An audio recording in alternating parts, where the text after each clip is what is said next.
NBC analyst Michael Leiter is keeping a very close eye on this. He's the former director of the National Counterterrorism Center, now with Leidos, a national security technology company. Michael, good morning to you.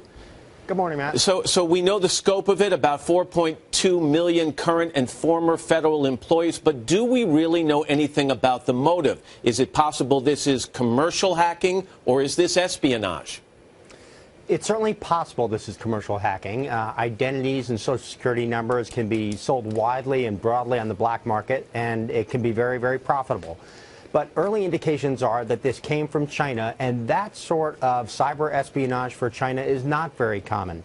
China has certainly used cyber tools for economic espionage, but a different sort than stealing Social Security numbers.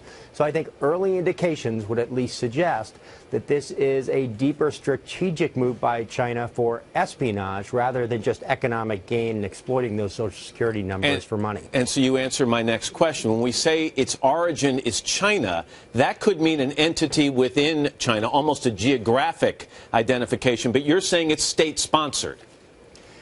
More likely than not.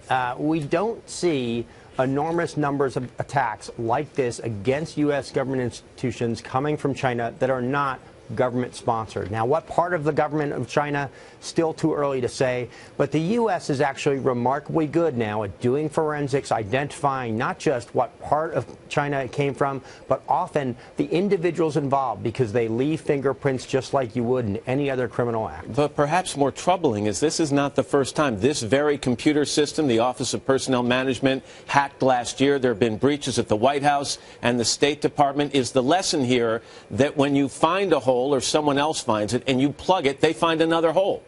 That's exactly right, Matt. This is cat and mouse. Every time the Chinese or someone else find a way in and we patch that, that adversary looks for another method to get in and get the information that is valuable to them. So this is a constant effort to fight back those attackers and also find other tools of national security to hopefully deter this sort of activity, which is clearly very damaging.